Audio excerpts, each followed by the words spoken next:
Good morning, traders. It's August 17th. Couple hours after the market opened. I put out a video earlier about the algo that we used on NASDAQ, but the main point about today, this video, is I want to, again, help mostly our current users of our algo by giving some suggestion and ideas, and then maybe talk about a couple of different things that people have been asking about, okay? Confluence is the main thing I want to talk about. You can literally, any trader out there, put a few things together for your trading, whether it's day trading or swing trading or whatever, and build up some kind of confluence that gives you high probability trading, okay? And a few things I want to discuss are like simple tools, simple things that are available publicly, but again, it takes time at meeting people, filtering out processes, and time to digest what works and what doesn't work for your individual personality. Everybody's different. A lot of you guys know me that I work, let's say, at an order flow company. It doesn't necessarily mean that because I work there, I follow every single thing that they have to offer. In fact, some things are just made to put you in more confusion. And so if we take, for example, today, I was talking about how NQ was diverging. And this divergence here that I talk about is something that my mentor taught me for almost, like 8 or 9 years. I rejected a lot of this theories because I couldn't put it into context in Confluence with anything else that was in my mind to work. And I'd tell them, and hey, this stuff don't work, and on to something else. Through the years, we've become good best friends, but that's something that I might use at a level like on a 3-minute or 5-minute chart, depending on what your trading style is. Are you a day trader? Obviously, this is emphasis for our algo. Use this for you're a day trader. But when you use price at a certain level, could be a swing high or pivots or whatever, and you see another confluence level of divergence, now you have a couple of things to set something up, the context of, hey, the market is getting weaker up here at higher highs. Well, hey, can you use an algo then to then manage this thesis, this context, this theory? And so, and it works. A lot of more times I tell my guys that I found, even in my trading, I'm a human and I have emotions and I have a ton of them. And and the thing is once you have this concept, now that it's about getting in the trade and managing that trade, and what we end up doing is end up wrestling our emotion because we're not managing those emotions. One of the key things on being able to manage your emotion eventually is knowing, having an awareness that how many times something works. And of course, this kind of sounds cliche relative to all the books and all the stuff that's out there, but it really is true. If you do something like a Bruce Lee, like one kick 10,000 times, you'll start realizing, man, I'm good at this kick, and people watch out for that kick. And you'll do the same in this thing and I've told people, my own clients and my mentors and such, and even family, I said, when I was in the process of making, let's say, this algo, I got doubtful because during the R&D time, the research and development time, there was still a lot of failures. And it doesn't just work out the box, like, single-handedly buy a $300 algo. Nevertheless, even a $5,000 one, and it just makes you money. But you have to have some context, some confluence. And so when we combine things together like that, it's a perfect way to then let the robot do its job. Think of yourself as the general in the war, and your military's trained to do what you tell them to do, and they do what you tell them to do. Otherwise, they get court-martialed and stuff like that. Well, that's when you could just terminate an algo. Obviously, it's not working. Maybe relative because the general. I don't know. The thing is, just think about that. So, I want to talk about a third confluence here. When we got down into these second, fib pivot support levels, we also, by coincidence, hit a thing I use called spot gamma. Now, for the equities, it's a derivative. Futures are derivatives, and there's a lot of other derivative products. And the options markets in the equities actually do hold a lot of move control intraday. Certain options expiring, certain players buying calls, buying puts, selling calls, etc.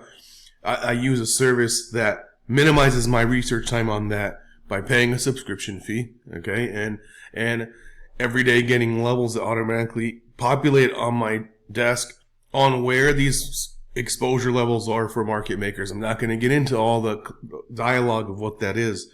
You could research it for yourself. I'll put a link down, one of my affiliate codes down at the bottom. I know the owner, not super personally. He's a good guy. He knows what he's doing. These are professional traders. And they have these tools that help guide you to certain levels that you can put into Confluence with what you're already currently doing. Hopefully you have a plan, and that's called process. So the main thing of this video is having a process in place. And if you could have you could have 3 of the crappiest lagging indicators if it works for you. It doesn't have to work for everybody. If it works for you and it tells you something, you can literally find yourself in more consistently profitable trades. Look at ES, for example, here. I didn't trade ES at all today. I like trading NQ, especially with the algo, because there's more follow through on NQ. ES can complicate things sometimes, but then again, that's not the point. Let's look at Confluence. I mean, we came down to a support pivot, which coincidentally is a put wall. In the gamma exposure world of options and derivatives, this put wall is very, very vital. This is where market makers have trillions of dollars on their bottom flat line. That's their line in the sand. Again, not going to get into all the context. I'm not a gamma exposure pro. I do know that these levels, when they come into Confluence with other things I'm looking at, it makes a whole lot of sense to then say, I have a few things working for me. Now I want to turn on this algo and say, hey, do I want to go long? Do I want to stop being short? Okay. VWAP trader, if you're a simple VWAP trader and you have Ninja Renko bars, I mean, you can just simply use that algo to be, that's kind of being super robotic with no context. But if you have a better process, we see completely here how, for example, it's being threatened again, and I don't care if this thing breaks and proves me wrong right now as I speak to you, but for the moment here where this price market opened and shot down 20 plus handles on the ES, it looks like. I was in NQ, and it came down into this pivot, which also was a put wall, and when it bounced, it also diverged. That's like 3 confluences. And what's the process? Get long. Okay, we get long at 44.18. How far did we go? You got almost 10 handles out of that. So at this point here, let me draw a box where that occurred. You had a long here in this area. Now, depending on how the algo's set up, was it going to get in that long on time? So I don't know. Probably not. But if you're a discretion trader, you had a good move there. And if you're a scalper and all you want is to make your $300 to $500 a day, I mean, you have something there just like that. And that's my point, is that these things put into context together work. Not one single thing just by itself works. You shouldn't rely on it. Now, I got this same stuff all hooked up into this fancy order flow company that I also do work with and I'm friends with. And it's great. And I also sometimes put this in my Confluence, into my context, because I want to see how liquidity is. And that's a major, major key thing in the day. But it doesn't mean just because there's a liquidity wall somewhere that price will always get attracted to it, nor reverse at it. But it's definitely something you can put into context with other stuff. Now, again, like I said, I love this company. I work with them. Look at this 2063 level sitting right down here under this put wall, and it's sitting here defending, right? And they keep bringing it up. So it's in a context, but it doesn't mean just to single-handedly get one item, get one product in the market, and then try to make that one product work. That's my major key thing there I wanted to discuss, because it's very important. Have a few things that visually make sense to you, and then you can then put things into action. So, if you think that this will be now a reversal back up to the long side, and you can, if you had put on long trades, then you potentially have that going on for yourself right now. What we do at Viper is we use volatility as our stops, which is dynamic. And because my algo is not, people have asked me this, hey, if we can make it so where it's doing it by itself, we're creating brackets for you guys on the stops and targets with the ratio. I just, at this point, I'm in no position in my timing to do it. But you can do it manually. And as you see here, usually my average stop and targets, I stop at around good 20 points on NASDAQ. You have ES here at about almost 5 points ATR. So you can't have a static stop just because you want one. They just don't work anymore with today's volatilities. So, in this case right now, if you took a long and you want to be like 2 to 1 or 1 to 1, you'd have to have minimum of 5 points of risk on. And the order flow here relatively shows it. And so this is how you improve, and you have a process. So this is at least the process I use. Before then I send off a robot to do anything. So, again, it's just by no coincidence these things work when you put them together. All right. And then lastly, I want to talk about just a quick update in case all you guys are watching this. 1 second here. All right, I'm back.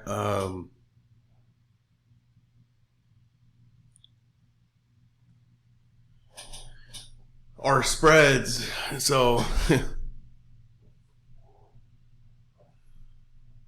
we got some followers that are swing traders too and want to know about the spread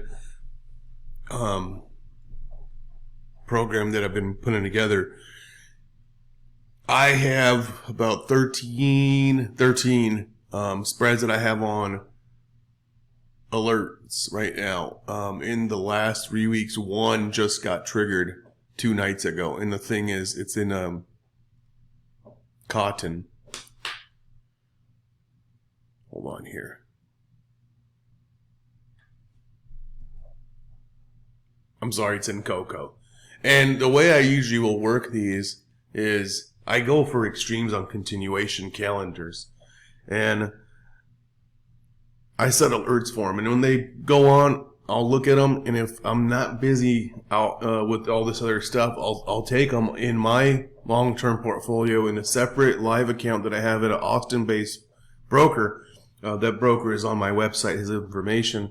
And then I'll play that the same way I would use the process intraday. Where's my stop and targets and all this? I use a lot of seasonality there to start, but not everything is seasonality.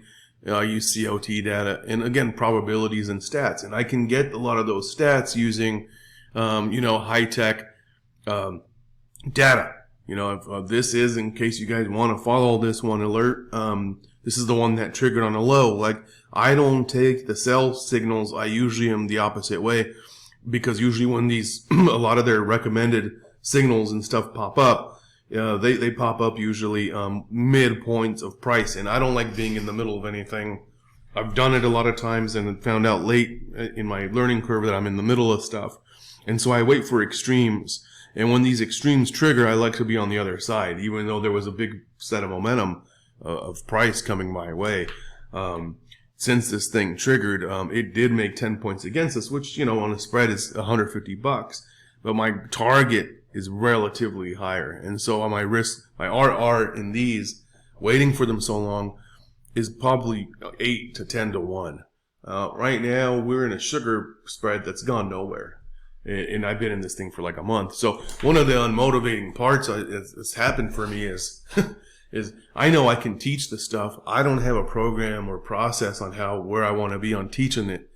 I preferred to be more of a signal kind of a guy, and then give that outlook, give the newsletter, and say, this is the why I'm looking at this. This is why this is a good spread, and then here's all the statistics and all the back tests and all that over time on why. Gosh, I don't know where all this stuff is going on where our the high probability trade and all that. Why we're taking this. So again, I think because I'm conservative, I'm too aggressive intraday, and I'm very conservative on my swing trades. And I think because my alerts are set very conservative levels, the triggers just don't come up a lot. I have a broker friend that said if we can come up with one a week, we have traders that'd be interested in managing their portfolios. The problem is getting these things to trigger at extremes, because again, I have very conservative alert levels. So I have a process how I pool a lot of these up, and I don't just go off some other signal provider like what you see here that has recommendations that I use. I put them into macro time frames myself, and I'll look at them, what's going on. And I have a pretty deep way of reading these markets and a lot of experience with it. But again, they don't pop up all the time. These are for mid to longer term swing trade portfolios. You know, you make your money doing whatever else you're doing. You make your money maybe intraday or with another business. You pile in some of your money, you pay your taxes on that, and you load up your midterm portfolio, and then and you let her go. And these are ones that, again, like I said, we're targeting 8, 10 to 1s plus. But again, the unmotivating part has been for me is these alerts really triggering, because again, I got them at extremes. So I'm working on maybe trying to get some shorter term time frame ones or something, but again, we're going to be more risk on, and that's kind of the thing. I can teach this to people. Again, I don't have a system set up for that yet. I feel like my time has been too consumed. Back to intraday and Confluence and stuff like that. Again, that's the main thing I wanted to talk about today, especially for our VQS users, because you know there's really this can be done in a much simpler environment. We overcomplicate these things. Like today, you know, I took this trade and then I felt like, oh, I left all this money on the table too. But I mentioned in that video that move happened right at the open.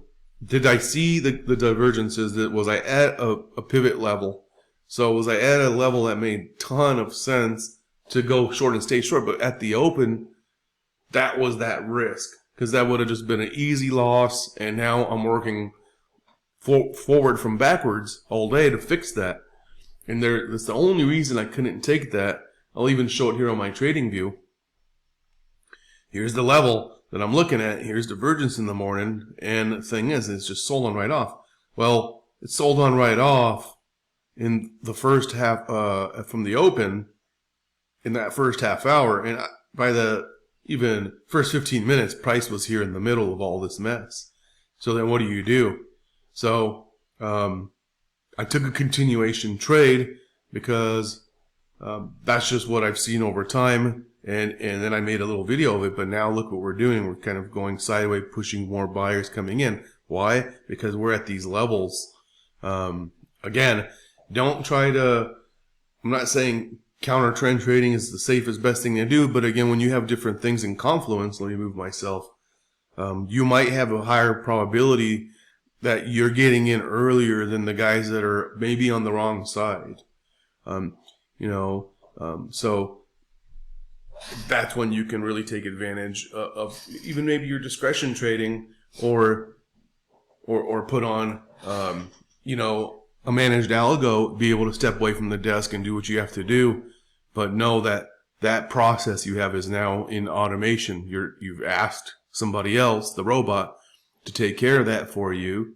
That is your orders, and they stay there until you say otherwise, until you turn it off. And this is the proper way of using it. Now, in different commodities, you're not going to have exposure, like gamma exposure levels, like I was talking about with the equities, but the same things and rules can apply. Let's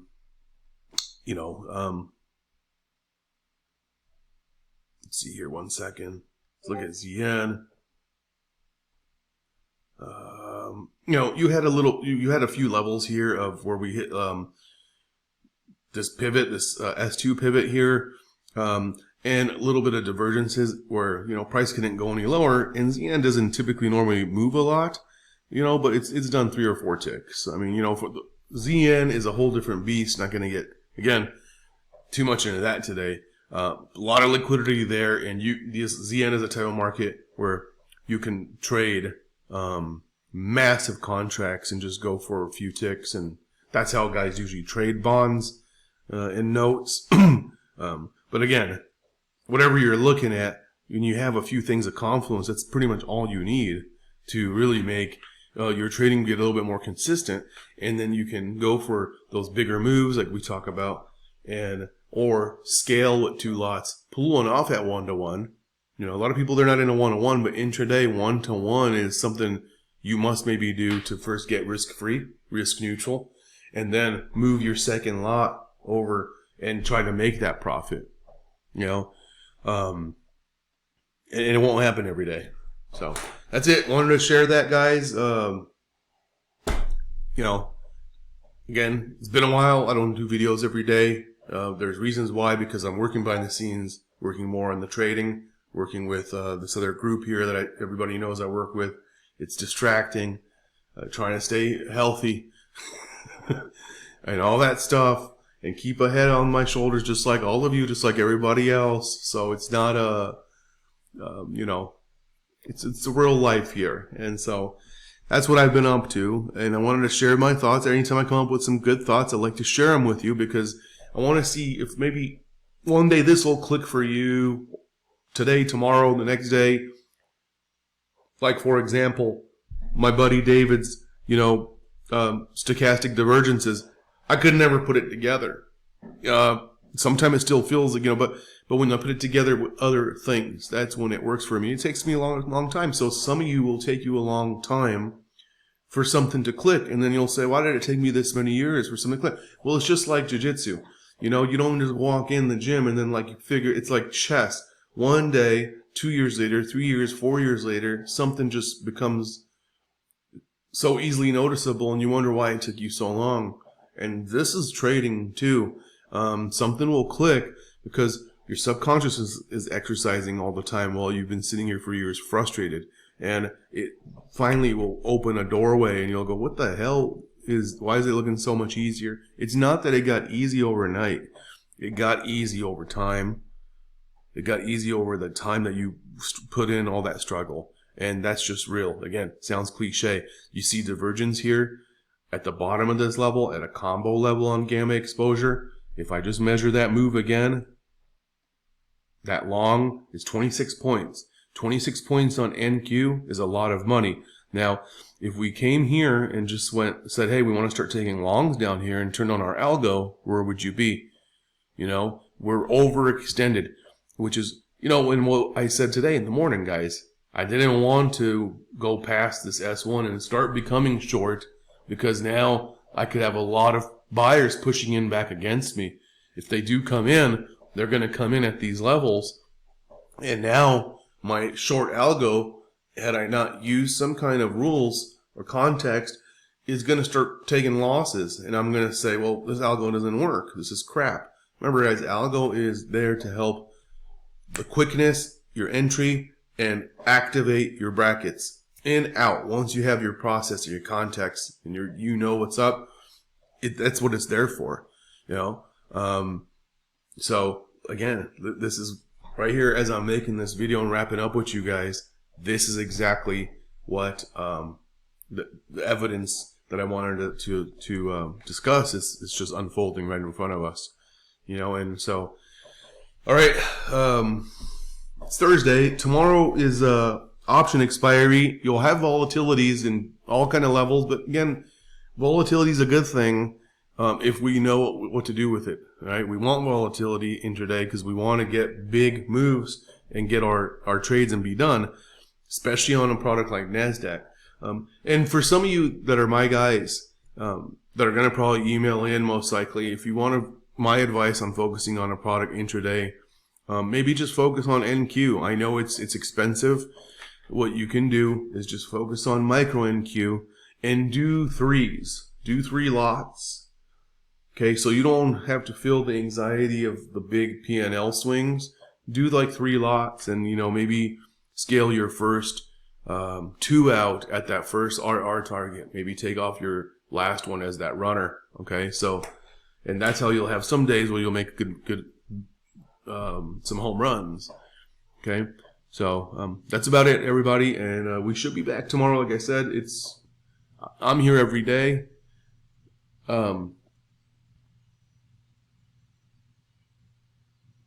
Sorry, guys. I'm here every day. Will I take trades every day? Not necessarily. If I'm not here at the right time and I had to wait all day and not get in somewhere, then I just won't take trades no more. It pays off in the long run on your account to just not trade. Sometimes don't force something because of fear of missing out. It's almost what we did today, and I could have ended up having a bad morning. So that's it. Everybody take care.